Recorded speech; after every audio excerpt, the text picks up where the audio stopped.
the next question topic is number 3, which is the command to rule and death before the fall. Again, this is controversial.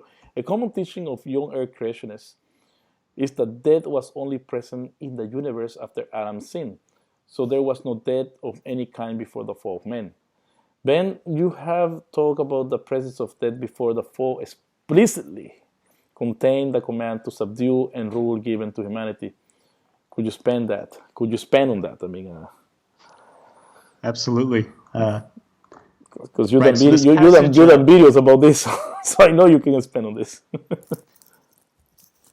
so the passage in Genesis 1, I'll go ahead and read it off real quick. God blessed the man and the woman, and he said to them, "Be fruitful and increase in number. Fill the earth and subdue it, and rule over the fish in the sea and the birds in the sky, and over every living creature that moves upon the ground." So about a year ago, I went into the James P. Boyce Library at where I did my undergrad, and I found every single academic commentary on Genesis I could and read it on this passage. And because I wanted the primary view of most scholars is that the biblical authors contradict each other on the subject of animal death before the fall. So you have some passages that seem to refer to, of course, there was animal death before the fall. Animal death is like a natural good part of God's creation. And then you have certain passages where creationists and scholars in general, a long tradition in Jewish scholarship has interpreted the Bible as containing the idea that animal death was never originally part of God's original creation, that it was never good. So my whole view of this passage changed when I ran into a doctoral thesis written by a scholar named Joshua J. Van E. And Van E is spelled V-A-N and then double E.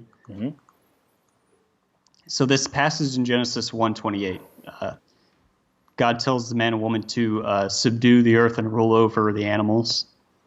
If you look up these two words in Hebrew, subdue and rule, which we've all heard sermons where it talks about when God says this to the man and woman, that he's telling them that they need to take stewardship over the earth and care for the animals and care for the earth. And it's used to support environmentalism, those types of meanings. But the reality is, if you look up these verses, these two words within Hebrew, every single time they occur, they're quite harsh, actually. So the word kavash occurs a full total of 13 times in the Bible outside of this passage. And in every single instance, it refers to enslavement or violent conquest. It also has an Akkadian cognate, which means the same things. So to give you a summary of every time it's used in the Bible, 6 times it's used of war conquest, 5 times it's used for enslavement. Micah uses it once for trampling underfoot, and then Esther uses it once for as a locution for sexual assault. And then you had this other word. So you have the word subdue, and then you have the word to rule. The word for rulership occurs 26 times, this particular word. And in every single instance, I didn't believe any when I read this, so I went and I did the work myself. I looked up every single instance in the passage, and I'm telling you, like, absolutely, the term is used for a severe coercion. So I've created a summary of every single instance. I know people are going to be skeptical of my claim here, so I'll go ahead and read it off real quick. Leviticus uses the word for rule, or the Hebrew word rada, 3 times of ruling with severity. That's the quote, ruling with severity in that passage. Then once more it's used of being ruled by, quote, those who hate you. Numbers 24 uses it of a ruler who, quote, destroys survivors. Judges uses it of a military campaign against Canaan. And a modified form is used of Samson forcing or what has been translated as scraping honey out of a lion carcass. Which that has to do with, I mean, a military campaign. Unless you are so nice, you're not going to kill anybody. Whenever these two words, rule and subdue, are used together in the Bible, it's always in reference to the Israelites being told to go conquer Canaan. Yes. Let's see. Kings and Chronicles uses the term of vassals that are forced to pay tribute and what are explicitly specified as Solomon's enslaved enemies. Nehemiah uses it as a locution for the oppression of one's being ruled by, quote, one's enemies. And it talks about how they cry out to be delivered from that oppression. Psalm 49 uses it of trampling the wicked. Psalm Trampling the 68. wicked is killing them. It's killing them. Psalm 68 refers to the rulership of Benjamin's military conquest. Psalm 72 of Israel making her enemies, quote, bow down and lick the dust. Yeah.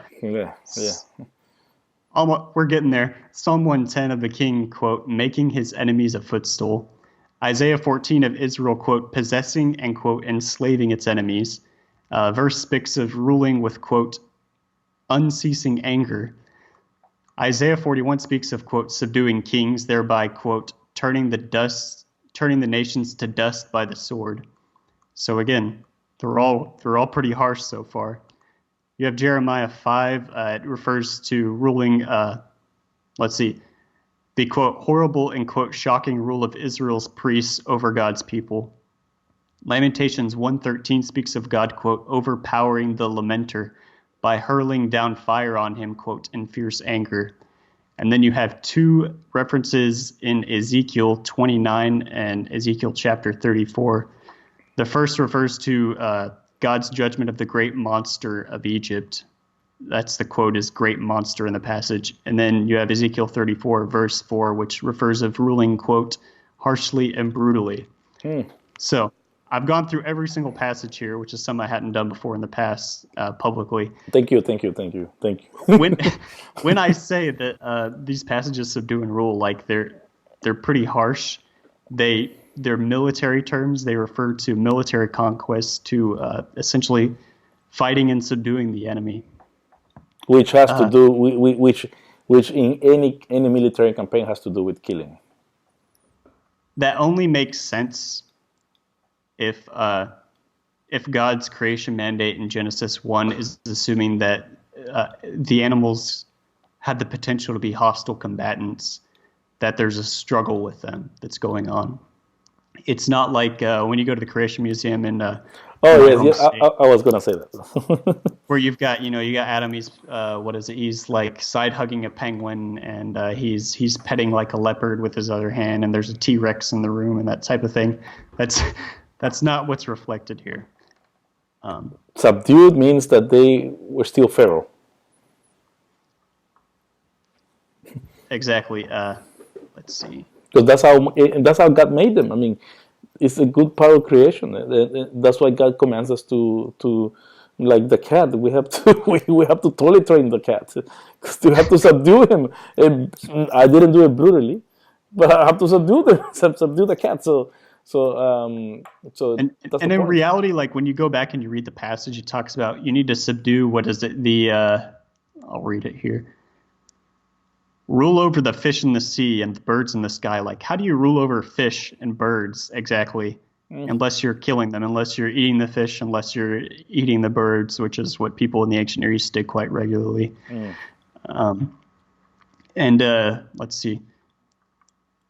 One thing that's really helpful about Van Ee's discovery here is the fact that if you look at Genesis 3, the curses, like seriously, read it very, very closely, the curses that are placed on creation in response to Adam's sin. There's never any hint whatsoever about this idea that animals now are going to die, that this is going to be a new thing, that they'll die. There's no hint that there'll be predation introduced, which is interesting because God cares about telling them about, hey, thorns are going to grow now. But, animals that, wolves that eat your lambs and your livestock, like there's no mention of that whatsoever. They're never warned about so it's that. just totally unexplained by the traditional interpretation. So I guess if your listeners are astute at all, they're probably thinking of all sorts of other passages that are cited to hold up this belief in an originally vegetarian, like harm-free creation. So I know Isaiah, for example, he talks about the lion will eat straw like an ox, and it'll lay down with the lamb when God returns in the new creation. You have passages, especially in Paul, where he talks about all creation groans Yes, uh, Romans 8. from death, and what is it? Romans 5. Adam through sin introduced death into the world. Mm. What I won't go over all of those now. I intend to do that in a future video, one of my next ones. But Van E, he's published a paper in the Journal of Biblical Literature you can find online, which talks about the Isaiah passages, which it's absolutely like his interpretation of those passages is absolutely astonishing, like extremely, extremely powerful. Now that we know this about ancient Israelite religion, that they didn't believe in this original notion of animal death, of animal peace. I mean, when it comes to the passages in Paul, the research that I've invested into those passages shows that if you just go read them, it's actually kind of funny. Like they're pretty obviously and explicitly directed at human beings, not at animals. That when Adam when in Romans 5, when Adam brings death into the world, for example, the passages directly specifying human beings. That it's the whole point of the ancient Near Eastern creation account is that you have the tree of life, and Adam and Eve, they had contingent immortality, and once they sinned, they lost access to that, and that's how death spreads to all of humanity. The tree of life. What those passages don't care about, what they don't talk about, what Paul is not talking about when he's talking to the church is animals in those passages. Which is interesting. I mean, Paul is very selective what he wants to say to the churches. I sometimes I think that it's because Paul knows that they're not.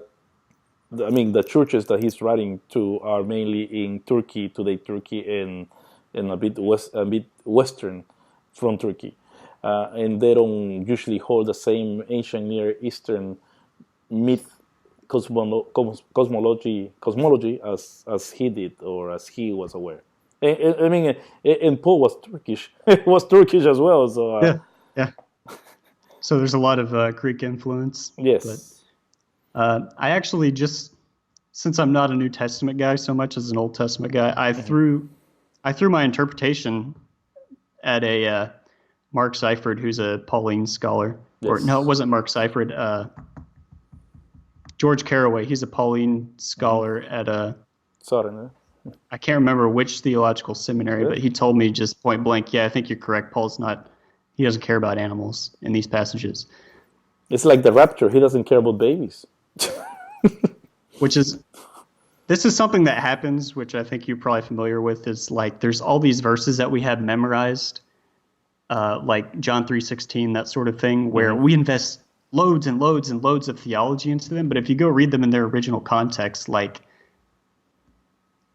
we almost treat them like magical, like this amuletic function linguistically, where they represent all these concepts. But in their original context, like they're actually quite specified, quite narrow in what they're communicating.